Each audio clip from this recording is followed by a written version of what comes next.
There is a truth many people discover too late in life. Not all bad karma comes from what you do. Some of it comes from where you stay. A toxic work environment is not just a difficult job.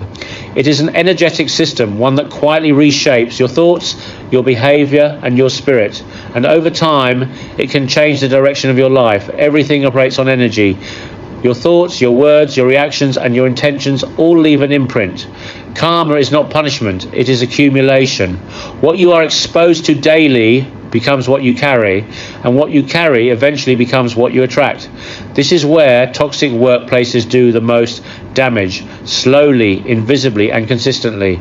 In many unhealthy work environments, there are people who survive by feeding off others. They may not look dangerous, they may even appear successful, confident, or charming, but energetically they are depleted.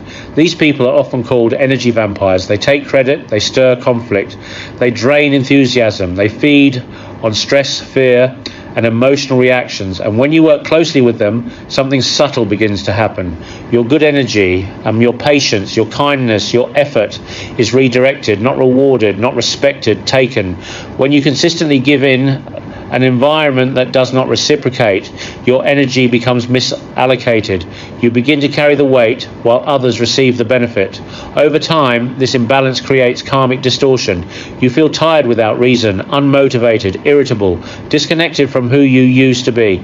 Meanwhile, others seem to rise, not because they are aligned, but because they are feeding. This is how people take good karma for themselves while leaving you drained. Not through magic, through imbalance. A toxic workplace trains you to live in survival mode. You become hyper-vigilant. You second-guess yourself.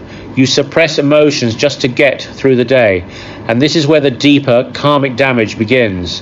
When survival becomes your default state, you begin making choices from fear instead of clarity. You stay silent when you should speak. You tolerate what violates your values. You ignore intuition to maintain security. Karma does not respond to effort alone. It responds to alignment, and a toxic environment slowly pulls you out of alignment with yourself. The consequences rarely stay at work. You may notice relationships becoming strained, opportunities closing instead of opening, a sense of heaviness that follows you home, repeating negative patterns, or a loss of confidence and self-trust. This is not coincidence. When your daily environment drains you, your nervous system cannot reset. Your energy remains fractured, and fractured energy attracts more friction. This is why many people notice that things begin to go wrong. Small things at first. The car breaks down, money leaks unexpectedly, technology fails, plans fall apart for no clear reason, and they call it bad luck. But often it is not luck at all. When awareness is lowered by constant stress, timing falters, presence weakens, karma follows awareness. When awareness is fractured, disorder increases. This is not superstition. It is what happens when a person lives too long in low-grade stress. You rush, you miss signs, you react instead of choose, you disconnect from your body, and when awareness drops, chaos finds space to enter. This is how toxic environments quietly create bad karma across every area of life, not as punishment, but as imbalance. This is not about blaming yourself. Many good people stay too long in unhealthy environments because they are loyal, hopeful, or responsible. But karma does not respond to effort alone. It responds to self-respect. Staying where you are slowly diminished is not noble. It is costly. The important thing to understand is this: bad karma is not permanent. It is reversible. The moment awareness returns, correction begins. Reversing bad karma does not require guilt or suffering. It requires realignment. The first step is withdrawing your energy. You do not need to fight energy vampires. You starve them by becoming neutral, calm, unreactive, boundaried. Stop over-explaining, stop over-giving, stop emotionally engaging with people who drain you. Not everyone deserves access to your reactions. Energy conserved is karma protected. The second step is daily cleansing. This does not need to be dramatic. A shower with intention, changing clothes after work, walking in silence, deep breathing before entering your home. You are signaling to your body and your nervous system that the stress ends here. Without this reset, toxic energy lingers. The third step is reclaiming authority over your life. Authority is energetic. It begins the moment you stop tolerating what diminishes you. This may mean planning your exit, reducing emotional involvement, saying no without explanation, or finally admitting that the environment is not aligned for you. The moment you choose self-respect over endurance, karma begins to correct itself. One of the most powerful ways to reclaim your power is to learn a new skill. When you begin developing a new skill, your energy shifts from dependence to autonomy. You are no longer trapped by one environment, one manager, or one system. Even if you stay for now, your nervous system knows there is a way out, and this alone begins restoring balance. A new skill does more than improve your income. It rebuilds self-trust. It tells your subconscious that you are not powerless, not stuck, and not shrinking. You are expanding. Karma responds to movement. Stagnation creates karmic loops. Growth dissolves them. This does not need to be overwhelming. 1 hour a day is enough. A professional skill, a creative outlet, a digital ability, a qualification, something that belongs to you and not your employer. As you grow stronger, something else happens. Energy vampires lose access. They sense it. Your reactions lessen. Your presence stabilizes. Their tactics stop working. Because empowered people are no longer energetically edible. And sometimes the final correction is leaving. Leaving a toxic workplace is not failure. It is closure. It is the moment you stop paying a karmic interest on a debt that was never yours. When you remove yourself from an environment that drains you, your energy reorganizes, opportunities appear, life feels lighter, things begin to flow again, not instantly, but naturally. Bad karma is not created by hard work. It is created by staying where your soul is slowly eroded. Your power has not disappeared.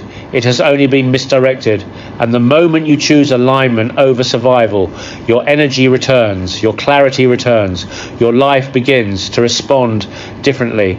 Because karma always follows one thing above all else, self-respect.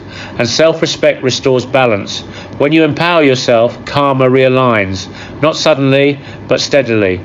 Because karma always moves in the direction of growth. And growth begins the moment you stop abandoning yourself. When you stop silencing the signals your body has been sending for years. The exhaustion, the heaviness, the quiet knowing that something is no longer right.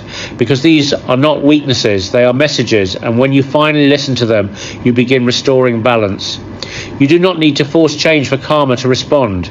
You do not need to confront everyone, burn bridges, or prove anything, because karma does not move through conflict. It moves through clarity, and the moment you choose alignment over endurance, your energy begins to reorganize. Slowly at first, subtly but unmistakably, and as you reclaim your time, your focus and your attention, life begins to feel quieter, less chaotic, less resistant. Small problems stop multiplying, the constant friction eases, and this is not coincidence, it is coherence, returning, your inner world stabilizing and the outer world following.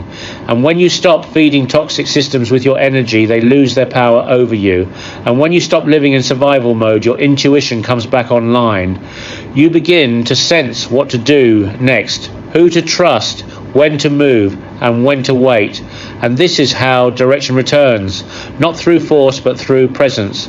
And you may notice a shift in how people respond to you. Less manipulation, less pressure, more respect.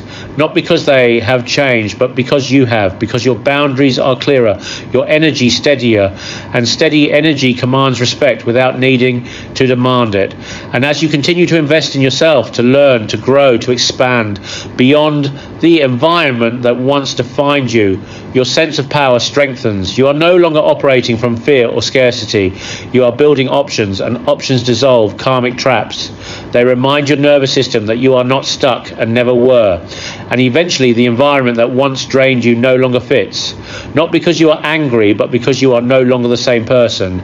Because growth changes your tolerance, sharpens your awareness, and one day, without drama or resentment, you realize you are ready to move on. And this is how karmic cycles close. Not with punishment, but with wisdom. Not with collapse, but with clarity. Because when you choose yourself, you are not disrupting balance. You are restoring it, because karma was never about suffering. It was about learning. And once the lesson is integrated, the cycle no longer needs to repeat. So trust what is asking to grow within you. Trust the discomfort that brought you here. And remember this, The moment you honor your energy, your time, and your worth, life responds quietly, steadily, and in your favor.